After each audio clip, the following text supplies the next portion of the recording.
Finding a planet orbiting a distant star is akin to spotting a firefly buzzing next to a stadium searchlight from thousands of miles away.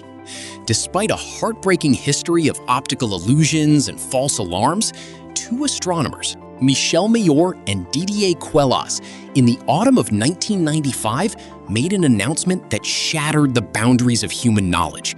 They had discovered a massive planet orbiting a sun-like star known as 51 Pegasi. This landmark discovery, which fundamentally rewrote the textbooks on how planetary systems form, eventually earned Mayer and Queloz the 2019 Nobel Prize in Physics, an honor they shared with cosmologist James Peebles. The discovery of 51 Pegasi b did more than just prove Epicurus right. It proved that the universe was populated with bizarre, extreme worlds that defied all human expectation. And it launched an entirely new scientific discipline that continues to captivate the world today. To truly understand the profound importance of 51 Pegasi b, one must first look at the long, frustrating history of exoplanet hunting that preceded it, a history filled with false alarms, optical illusions, and near misses that left astronomers deeply skeptical that we would ever find another Earth or even another Jupiter. Because astronomers could not take direct photographs of exoplanets, they were forced to invent indirect methods of detection. If you cannot see the planet itself, you must look for the gravitational influence the planet exerts on its host star. For most of the 20th century, the preferred technique was astrometry. This method involves taking ultra-precise measurements of a star's position in the sky over many years, looking for a microscopic, cyclical physical wobble caused by the gravitational tug of an unseen orbiting mass. The most famous champion of astrometry was Peter van de Camp, the director of the Sproul Observatory at Swarthmore College. Beginning in 1937, Van de Camp spent decades photographing Barnard's star, a small red dwarf located just 6 light-years from Earth. In 1963, he electrified the world by announcing that he had detected the gravitational tug of at least one and perhaps 2 Jupiter-sized planets orbiting the tiny star. The excitement was so palpable that the British Interplanetary Society even drafted a feasibility study known as Project Daedalus to send a theoretical nuclear-powered spacecraft to the Barnard star system. However, as other observatories tried to verify the discovery, the planets vanished. By the 1970s, astronomers, including Van de Camp's own colleague at the Sproul Observatory, determined that the apparent astrometric wobble of Barnard's star perfectly matched the maintenance schedule of the observatory's telescope. Whenever the telescope's heavy glass lens was removed for cleaning and reinstalled, it introduced a microscopic optical error into the photographic plates. The planets were nothing more than an artifact of systematic mechanical error. This highly public refutation cast a long, chilling shadow over the field. Any astronomer making claims about new planets was immediately met with extreme, almost prohibitive skepticism. To overcome the limitations of astrometry, scientists turned to Doppler spectroscopy, also known as the radial velocity method. Instead of looking for a star moving side to side across the sky, this method measures the star moving toward and away from the observer. As a star and its unseen planet orbit their common center of mass, the star experiences a subtle pull. When the star is pulled toward Earth, its light waves are slightly compressed, shifting toward the blue end of the color spectrum. When it is pulled away, the light waves stretch, shifting toward the red end. This is the exact same Doppler effect that causes a police siren to change pitch as the car speeds past you. In 1988, a Canadian team of astronomers, Bruce Campbell, Gordon Walker, and Stevenson Yang, used this Doppler technique to track a star called Gamma Cephei. They utilized a specialized hydrogen fluoride gas cell to calibrate their starlight readings, allowing them to measure stellar movements as slow as 13 meters per second. They detected a clear, repeating signal suggesting a massive planet, later named Gamma Cephei AB, or Tadmor, derived from the ancient Arabic name for the city of Palmyra. However, the ghost of Peter Van de Kamp still haunted the community. The Canadian team worried that magnetic storms or natural pulsations within the star itself were mimicking a planetary signal. Erring on the side of extreme caution, they formally withdrew their claim in 1992. It would take until 2002 for technology to advance enough to confidently confirm that Tadmor was, in fact, a real giant planet all along. Another near miss occurred in 1989 when a team led by David Latham observed a massive companion orbiting a solar-type star known as HD 114762. Latham's team detected a massive object with a minimum mass 11 times that of Jupiter. The fundamental flaw of the radial velocity method is that it only measures motion along our line of sight. If the planetary system is tilted so that we are viewing it nearly face-on, the true mass of the object could be vastly higher than the minimum estimate, turning what looks like a planet into a failed star known as a brown dwarf, or even a full-fledged low-mass star. Latham cautiously referred to the object as a probable brown dwarf rather than a definitive planet. Statistically, Latham and his team were incredibly unlucky. Based on random cosmic geometry, there was a 36% chance the object's true mass was low enough to be a planet, a 55% chance it was a brown dwarf, and only a 9% chance the system was tilted so flatly that the object was a true star. 3 decades later, in 2019, ultra-precise spatial measurements from the European Space Agency's Gaia satellite finally revealed the system's true angle. The object was tilted at a nearly flat 6.2-degree angle, meaning its true mass was a staggering 108 times that of Jupiter. Latham's planet was definitively proven to be a low-mass red dwarf star. While optical astronomers struggled to separate true planetary signals from stellar noise, radio astronomers inadvertently stumbled upon the first confirmed planetary bodies outside our solar system. However, they were found in an environment so profoundly hostile and bizarre that it challenged the very definition of what a planetary system could be. Pulsars are the rapidly spinning, ultra-dense collapsed cores of massive stars that have died in spectacular supernova explosions. As they rotate, they shoot intense beams of high-energy radio waves from their magnetic poles. If Earth happens to lie in the path of these beams, our radio telescopes detect highly regular pulses of radiation, much like a rotating lighthouse beacon. The rotation of some pulsars is so incredibly stable that they rival the precision of human-made atomic clocks. If a planet orbits a pulsar, its gravitational tug pulls the pulsar slightly back and forth, altering the arrival times of the radio pulses at Earth in a predictable pattern. In 1992, astronomers Alexander Wolszczan and Dale Frail used the massive Arecibo radio telescope in Puerto Rico to analyze a rapidly spinning neutron star named PSR B1257+12, located roughly 2,300 light-years away in the constellation Virgo.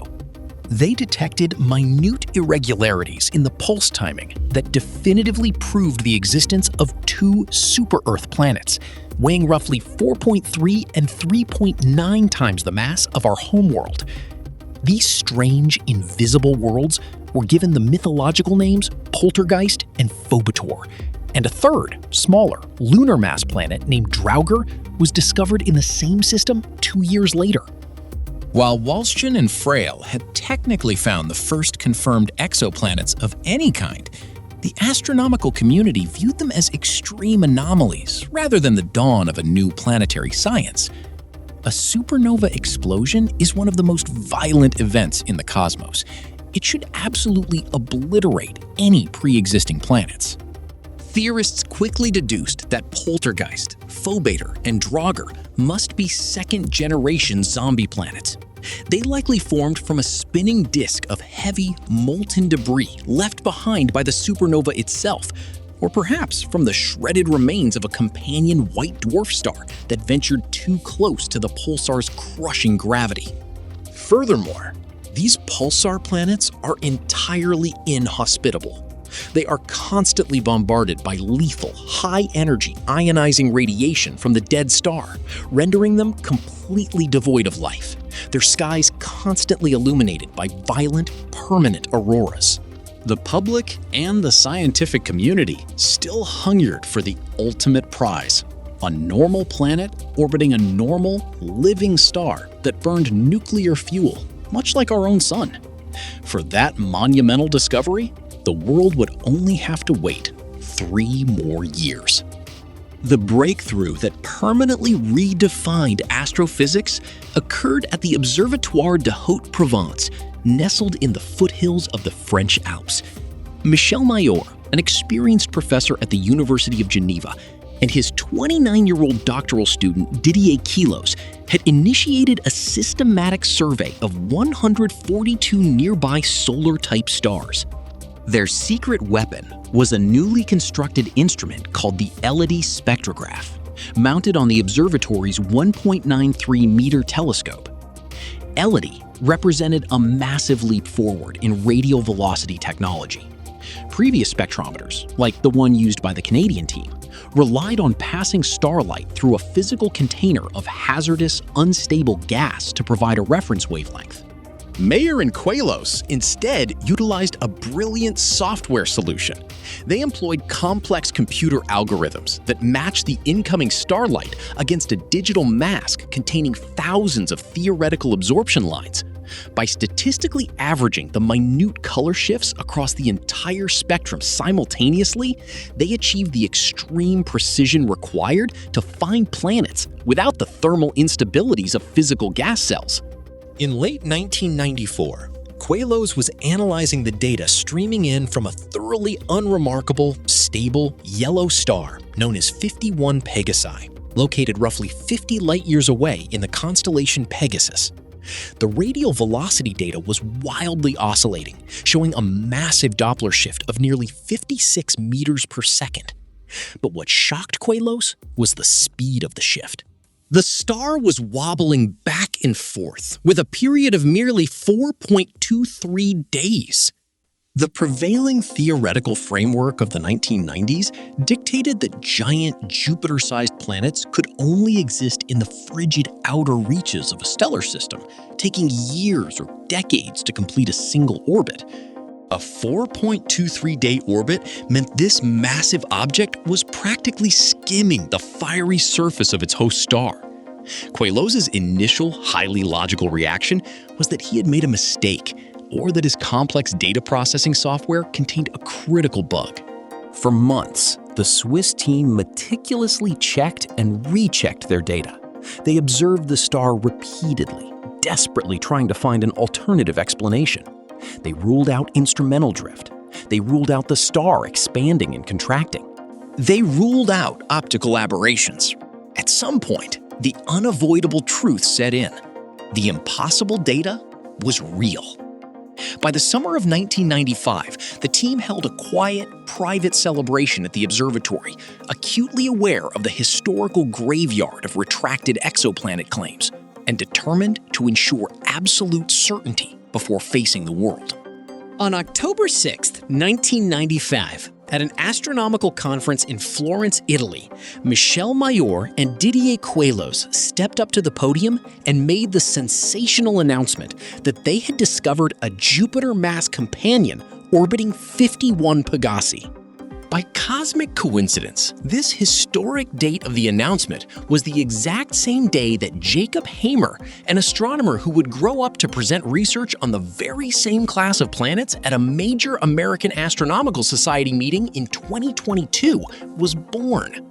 The pioneering paper outlining the discovery was subsequently published in the prestigious journal Nature on November 23, 1995. The physical characteristics of 51 Pegasi b utterly defied the imagination and established the archetype for a bizarre new class of planets that came to be known as hot Jupiters.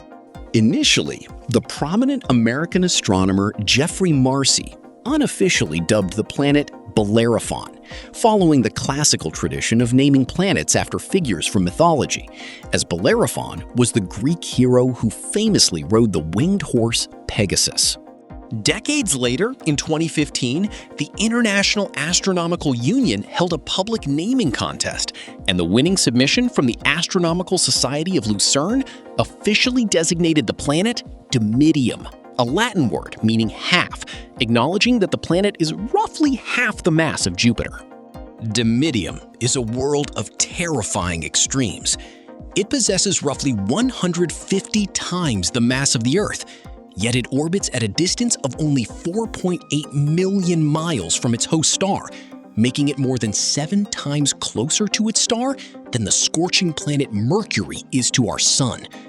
Because it orbits so incredibly closely, the planet travels at a blistering orbital speed of roughly 136 kilometers per second, completing a full year in just over 4 Earth days.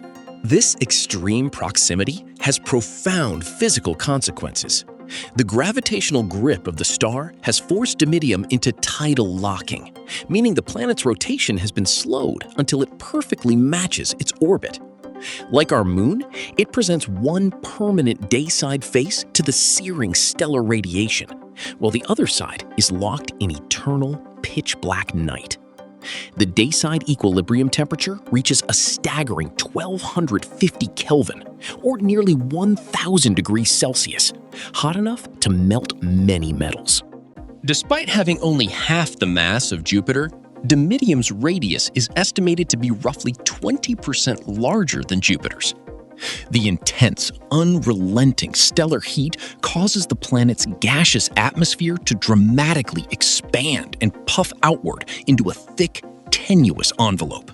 Yet, surprisingly, the planet is massive enough that its own gravitational pull prevents this superheated atmosphere from boiling away entirely into the vacuum of space, allowing it to withstand the relentless scouring of the host star's solar wind. The announcement of 51 Pegasi b sent immediate shockwaves through the global astronomical community. The initial reaction from many scientists was a mixture of profound awe and deep, conditioned skepticism. Across the globe, the American team of Geoffrey Marcy and Paul Butler, operating out of San Francisco State University and the University of California, Berkeley, were perfectly positioned to test the Swiss team's claim. Marcy and Butler were operating their own highly precise radial velocity program, utilizing the 120-inch telescope at the Lick Observatory on Mount Hamilton in California. Less than a week after the Florence announcement, Marcy and Butler used their pre-scheduled observation time at Lick to focus exclusively on 51 Pegasi. They worked exhaustively for 4 straight nights. When their data processing finished, they saw the exact same unmistakable 4.23-day sinusoidal wave that Mayer and Queloz had reported. Marcy later recalled the hair standing up on the back of his neck during the solemn drive down the mountain, realizing that they were the only people on Earth who independently knew that the exoplanet era had truly arrived. However, confirming that the star was wobbling did not immediately guarantee the existence of a planet. The most rigorous and threatening challenge to 51 Pegasi b came from David F. Gray, a soft-spoken but highly respected stellar spectroscopist at the University of Western Ontario.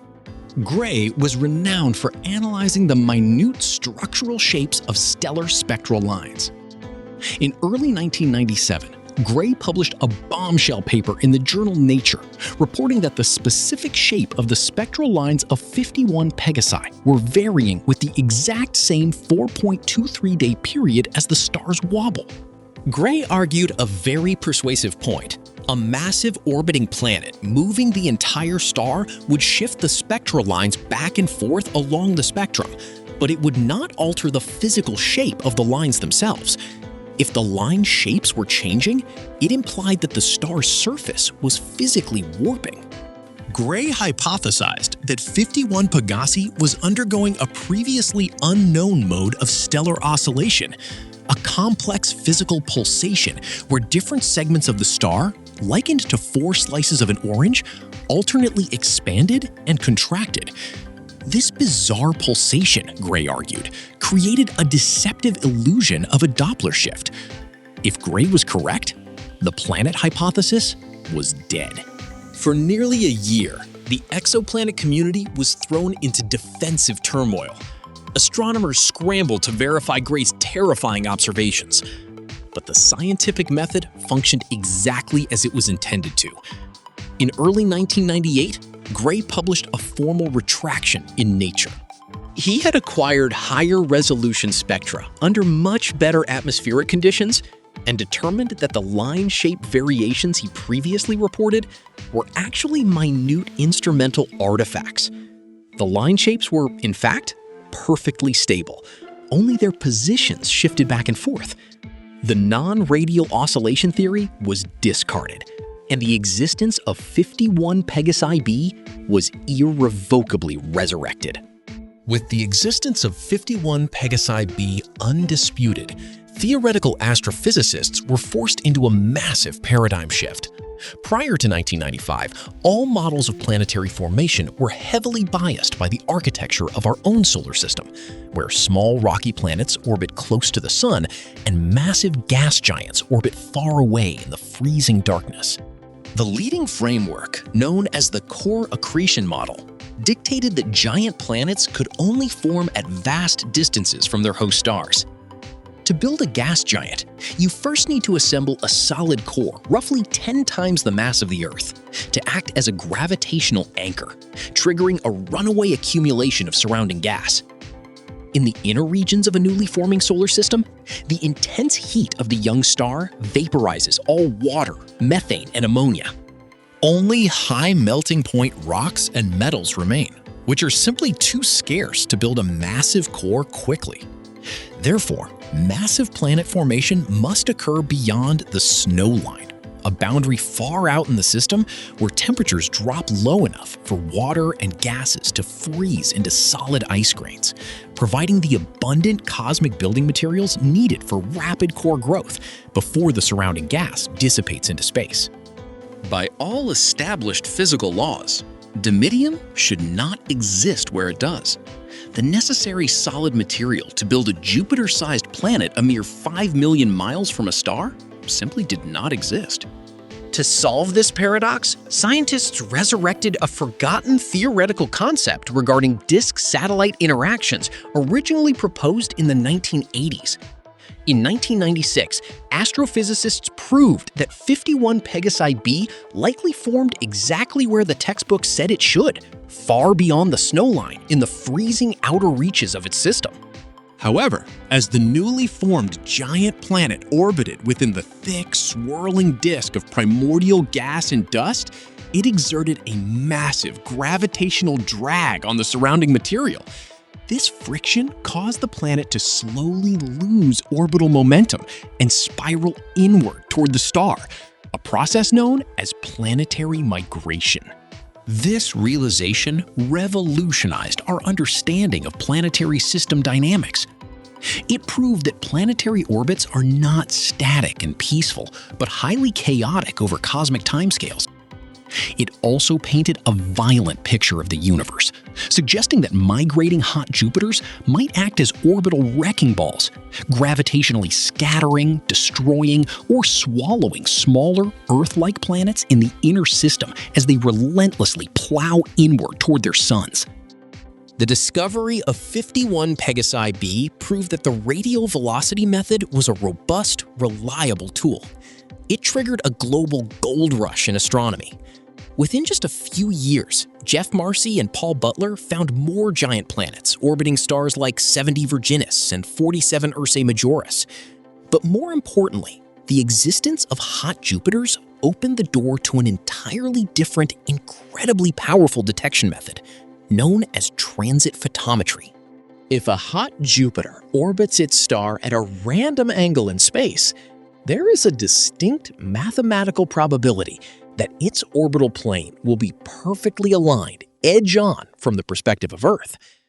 When such a planet passes directly in front of its host star, it will cast a shadow, blocking a minute fraction of the starlight and causing a temporary, observable dip in the star's brightness. In late 1999, astronomers utilized the radial velocity wobble to identify a hot Jupiter orbiting a star known as HD 209458, located 150 light-years away. Two independent teams, led by astronomers David Charbonneau and Gregory Henry, quickly aimed their telescopes at the star at the exact moment the radial velocity data predicted the planet should cross the star's face. Both teams successfully observed a 1.5% drop in the star's luminosity, lasting roughly 3 hours, perfectly synchronized with the planet's orbit. This transiting planet, HD 209458b, proved beyond any remaining doubt that the Doppler wobble signals were caused by real, physical, spherical planetary bodies casting shadows across the galaxy. The transit method, pioneered directly on the theoretical foundations laid by 51 Pegasi b, subsequently became the most productive detection technique in history.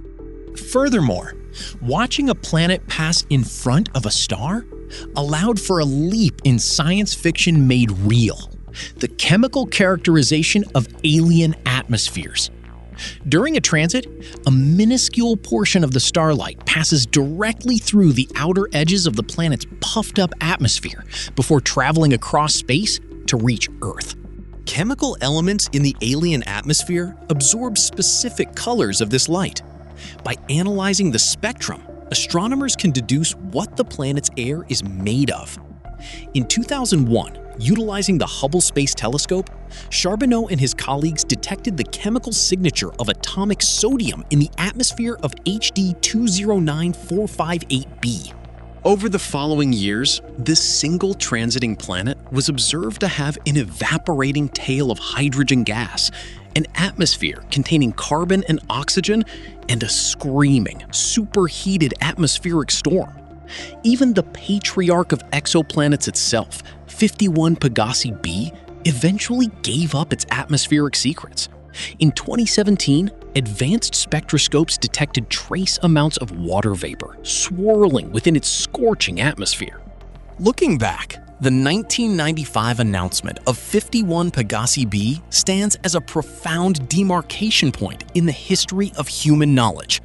Recognizing the immense historical weight of the discovery, the European Southern Observatory ceremoniously placed Mayor and Queloz's groundbreaking paper into a time capsule buried in the wall of the Very Large Telescope enclosure in 1996, where it remains today. Decades later, the ultimate scientific vindication arrived when Mayor and Queloz were awarded the 2019 Nobel Prize in Physics, cementing their legacy alongside the greatest minds in scientific history. Today, the exoplanet census numbers in the thousands, confirming that planetary systems are not a rare cosmic anomaly, but a fundamental, ubiquitous feature of the universe. Space-based observatories utilizing transit photometry, such as NASA's Kepler Space Telescope and the Transiting Exoplanet Survey Satellite, have discovered a menagerie of worlds, ranging from hot Jupiters to rocky, Earth-sized planets. Didier Queloz himself continues to push the boundaries of the field he helped create, presently serving as the chair of the science team for the European Space Agency's CHAOPS mission, which precisely measures the sizes of known exoplanets.